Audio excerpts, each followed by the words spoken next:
Everybody, my name is Adam, and I want to go over 8 things that I have on my fairs and festivals checklist, kind of how I approach it every year, things I've learned, and I want to kind of dive into the material so that this video doesn't end up being an hour long. So 8 sections I've divided this into. I'm going to just kind of stick to my notes. That'll keep me on track and keep me from wandering too much.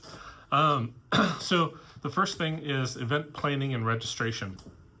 There are things like Zapplication out there, fairsandfestivals.net, your local city websites, things like that. And then there's just networking with other artists. If you go to their Instagram, and they will often post information about shows that they've participated in. And so at the beginning of every year, I go to my annual calendar and I start writing down the dates of all of the ones that I think I may want to participate in. And then as early as I possibly can, I start submitting my applications, my images for juried shows, booth shots, and the fees, and try to get that out of the way as soon as possible, because as soon as I know that it is going to be something that I have been accepted into, I want to have that part of my annual calendar kind of nailed down. So it starts with kind of having that plan, figuring out which shows might work for your type of work, and then going after applying for those and having that kind of laid out well in advance. Every one of them are a little bit different, and so you want to look at some of the vendor rules, guidelines, load-in times, load-out times, all that kind of stuff. Kind of know what you're getting yourself into. You want to kind of scan the area around it using probably Google, and figure out where can you park, what kind of permits you might need for that city, anything like that. You want to kind of get that up and out of the way. And so even though there's so many things that are involved with the festival itself, it kind of all starts with that overall arching plan. So make sure that you write that down. The first year is probably the hardest if you're just starting out, because there's so much that you don't know yet. But after you've been doing it for a few years, it does get a lot easier. And your plan can tend to go year over year with only some minor modifications. So the first one's probably the hardest. The second part I wanted to talk about is inventory planning. A couple things I've learned is there's a big difference between the city fairs and festivals and like the juried art festivals. And it makes sense if you think about it. So on the one hand, the city fairs and festivals, I think they attract a lot of people just out there for a good time, right? And so a lot of the things that people would be looking for are simpler things that they can make a faster decision on. And so for me, I keep my personal price range between probably 0 to 100. And I know that if I fill it with a bunch of $5,000 pieces of art, it kind of doesn't make sense there. On the other hand, the juried art festivals, I tried bringing some of the smaller things in the past, and those things work. It's just that imagine going to a boat show or some home and garden show, and the booths are filled with things that aren't really what you were looking for. Would you spend a whole lot of time there? Probably not. So if you have these juried art festivals that are being advertised and marketed to the public, and they've been going on for a long, long time, that you're going to see some of the best talent in the area, and they're just hyping it up, right? Trying to get traffic to the event. If these people walk through and it's not very, everything's small and cheap, it doesn't feel very good. And so you want to definitely bring your best work to those shows, and probably just a small selection of your smaller items. And it just all has to do with the expectations of the people walking through. because they will each attract a different type of crowd, people looking for certain types of things. So you kind of want to work with that and not fight it. For me, I'll look at, if it's prints, I do look at some of my best sellers and make sure I have plenty of those. I try to have things at different price points. Maybe I found if you go kind of too small, sales just take forever to add up. If everything's $5 and you only get 50 transactions, you're probably going to lose money on the event. And so you need a mixture of things, 5, 10, 20, 25, 50, 75, 100. You need the whole mix of them, because you don't know what's going to sell, what's not going to sell. But you also need some bigger things that can add up faster. You might even bring things that are $300, like who knows. But I know that if you had 50 sales at $5, right, for $250, versus 10 sales at $100 for $1,000, it's obvious the difference in results. I had a friend that taught me that lesson sort of the hard way. I had brought only small items to an event, and I was working very, very hard for $1,000. And he brought just a few pieces that were 100, 200, 300, 400, 500, and he had a $3,000 weekend. And he did, basically he had like 1/8 of the customers that I had, and he still made a whole lot more money. So I thought about that for a bit, and I'm like, man, I barely got my booth fees back. Like, I need to be able to kind of go about this in a more intelligent way in the future. And so I learned a lot from that experience. Ultimately, if you bring the right mix of products to the right type of event, you're going to maximize your opportunities. So that's the best way I can say that. The third part of this is your booth setup and display. So in the very beginning, I had a very simple booth. It was sort of just a table, a chair, some of my smaller items, and my tent. And it's not like I sold zero, but I maybe only made a few $100s in sales. And there's an obvious reason for this. So if you were to go and do a Google search of these booth shots, I've seen some really beautiful booths. And one of the most memorable ones for me was it was only a 10 by 10 size booth, but it had paintings that were anywhere. They had like a good wide range of them, but all sides, inside and outside, were just completely covered. Some with larger works, some with medium-sized works.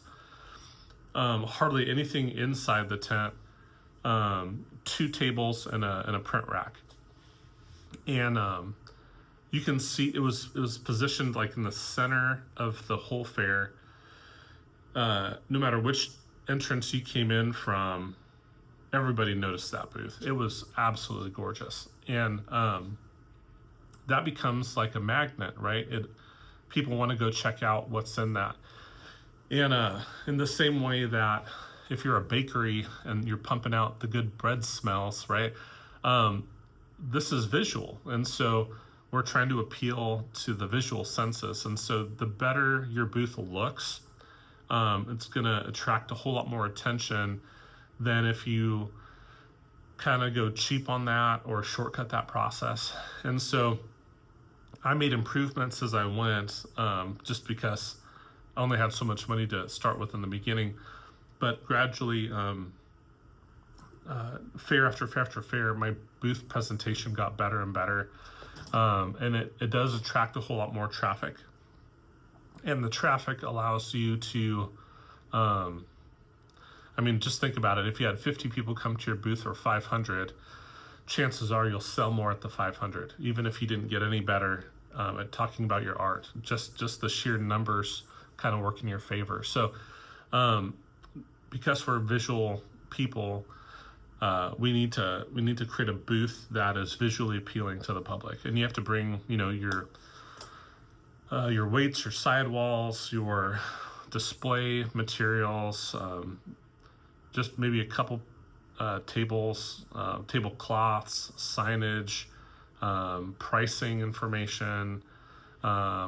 Maybe it's a clipboard for social media or newsletter signups.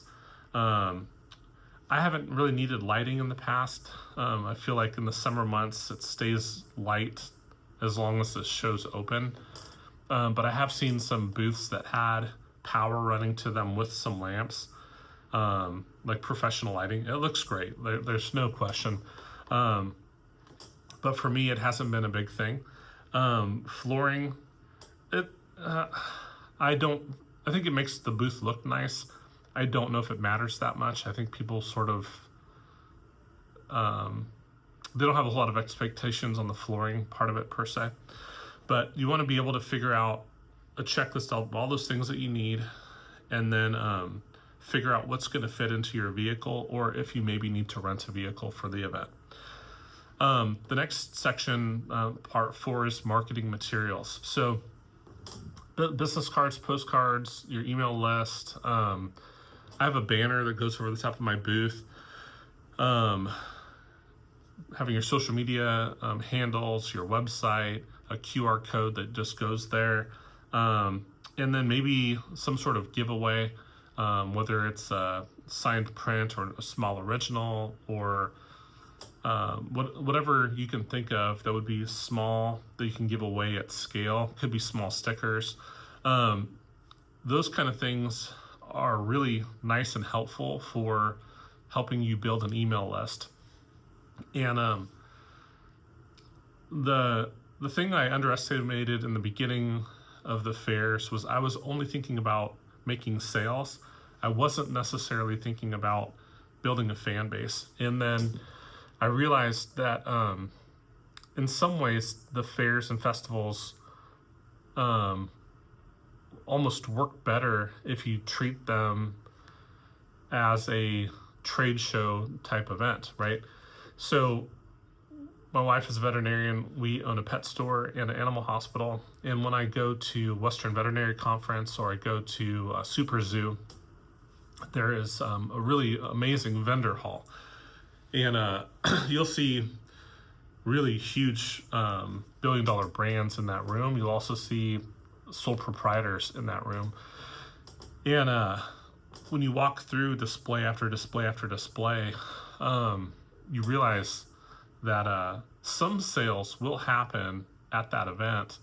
But one of the biggest things that can happen at that event is that you're relationship building, that you're getting in front of people that really like what you're doing and want to get to know you more and stay in touch with your career as it unfolds. And so being able to capture that relational data and get them into your email newsletter and stay in touch with these folks, probably one of the most important things you can possibly do. So the next section I want to talk about is payment systems. To me, this is really quite easy. I use Square. Square's phenomenal. It has never failed me. It has only improved over time. So anything that I want to take that's a digital payment, I can take all forms of that.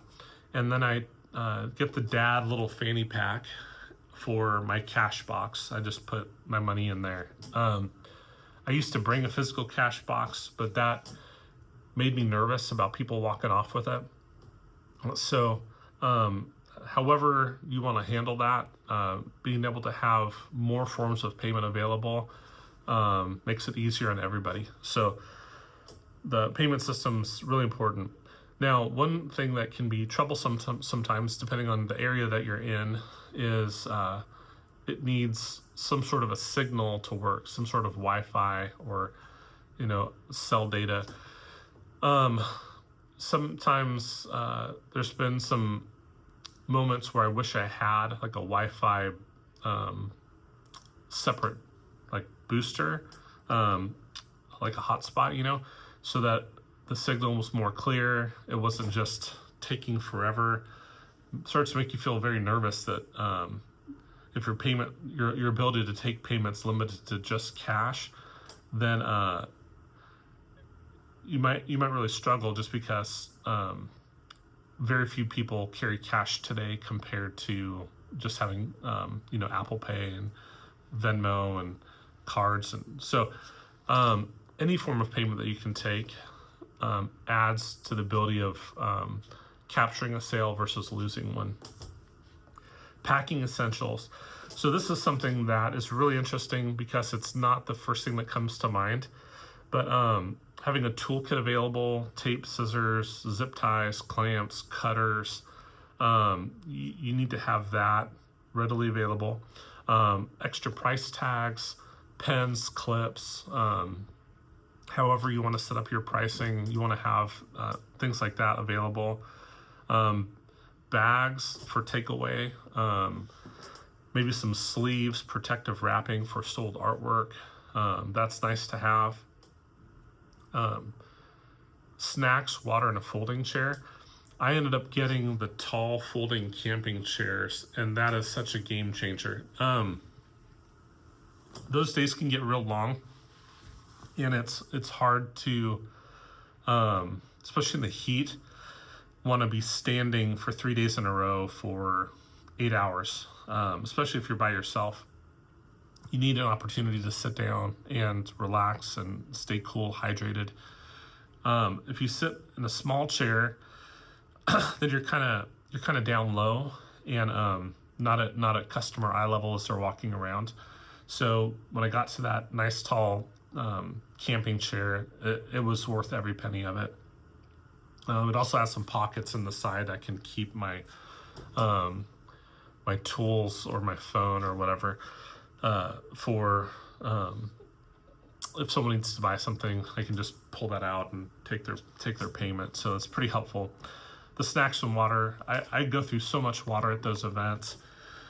So having a decent enough size cooler with ice packs and things in it, you definitely want to have that. Layers for changing weather. For me, I haven't had a huge need for that. I have brought deodorant, and I've brought like a towel just to try to keep myself cool. Because we have a 3-year-old right now. We have 6 kids total, but we still have a 3-year-old. Baby wipes, I'll have those on hand. They clean up so well. So and then like Band-Aids. One fair, when I was setting up my tent, the very like initially just setting up, I cut my finger and I was bleeding all over the place, and I did not have anything. Fortunately, the vendor next to me that had a lot more experience had a first aid kit on hand, so they helped me. But I would have been quite frustrated and in trouble for a bit that first day if it wouldn't have been for them having that. So make sure you have a small first aid kit available for yourself. It's a game changer. Sales strategy. I don't push very hard at all. I want to not make one sale. I want to build a collector, and so I'm more interested in a relationship with people. But I think it is important to have your stories ready about, why did you make this piece? Because people will ask you those questions. They'll say, where was this, if you're a landscape artist, where's this shot taken from if it's not completely recognizable? They'll want you to try to explain your heart behind the piece that you made. And so you want to have those stories kind of ready so you can share them. Also, your process. People are always interested in learning kind of how you made what you made. So that's just a little bit of prep for the sales side of things. I'd say one thing that is interesting is I put a note down of what's special about your work. I don't think I'm in competition with any other artist out there. I kind of look at it like an ice cream shop where you have maybe 50 different flavors in the shop, And some people will be interested in some flavors and other people will be interested in other flavors. So I don't see it as a competition. I see it more of a collaboration between myself and other artists. But you still have to know what makes your flavor distinctive, if that makes sense. So that, I mean, they can see it obviously, but they'll ask you questions and you want to be able to say, hey, this is, for me, like, I've always been inspired by Monet, Van Gogh, Impressionism, Post-Impressionism, and animation. And so I have this idea in my mind of how I want to approach the work. And so when I talk about that with people, it sort of affirms that what they're looking at is the right thing. And so being able to share those stories is it's part of like literally every conversation with a customer that, or potential customer, collector that wants to walk up to the booth. One thing that I did with my prints, especially with the city fairs, is I learned to do some bundle deals. So if they'll buy 2 prints from me, I normally let them select a third one of the same or lesser value for free. That has added a lot of value, and it tends to boost your average sale. So rather than having an average of 25, maybe your average becomes 50 or 100, depending on your price points. And that multiplier in the course of 3 days makes a huge difference with your total results. One thing that I thought was brilliant that I learned from another artist is she had 2 books. One was for her commissions. So she would have a picture of the reference photo that she used from the client and then the finished work. And she had pages and pages and pages of those. And then if the conversation turned to delivery and installation, she had photos of her work in all of these homes that she had personally delivered them to and installed them. So it's one thing to tell a customer, what you can do, and it's far different experience if you can show them what you can do. And so having things like that on hand were brilliant. And then the last one is your follow-up plan. So you definitely want to take photos of your booth that you can share for your content. That ability to take the emails and socials, you want to be able to add those people to your newsletter since they've given you that permission. You want to post a thank you behind the scenes recap on your socials, just to let people know that you really appreciate their support, their encouragement, supporting you as a working artist, kind of how things went for you that weekend, and because they want to know, like you've been telling them for a while what you're doing, and they kind of want to know, how did it go, right? Because they care about you, and so you want to be able to share that kind of stuff. And then it's real important to pay attention to what sold and what you might need to replace. And the last one I want to talk about today is something that I've been thinking about for months and months and months, because I've been doing shows for a few years now.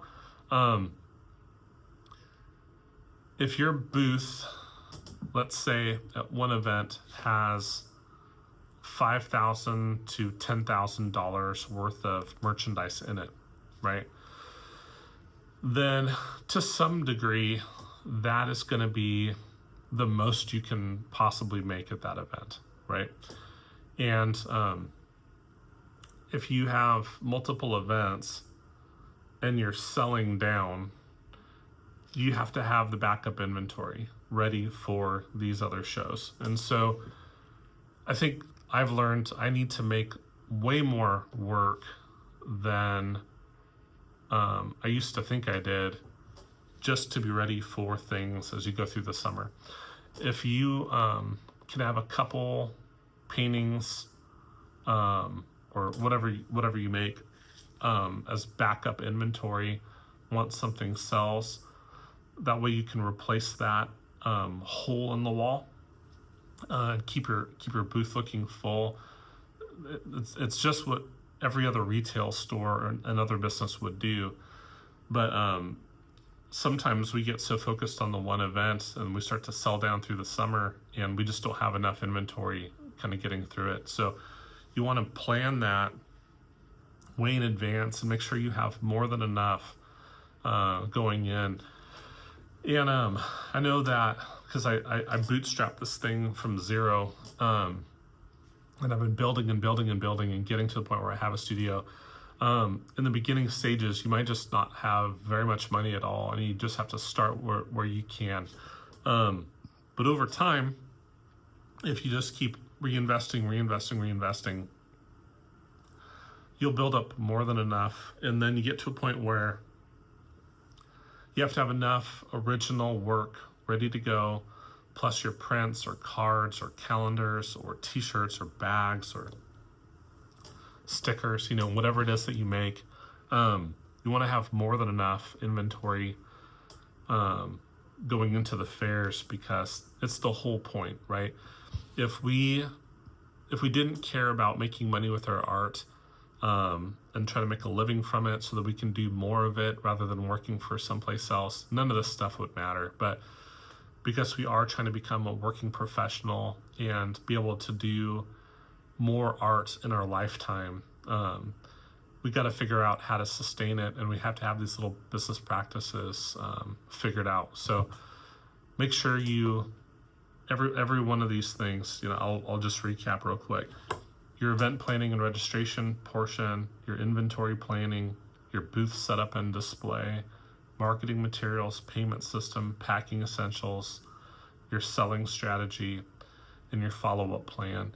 You want to have all of these things figured out as you go in, and then as you're in the fairs, in between your conversations or thoughts that pop into your mind, keep a journal or your notes app on your phone and write these things down and learn from them. And then the next time you have a chance to have another fair, just do it a little bit better the next time and a little bit better the next time.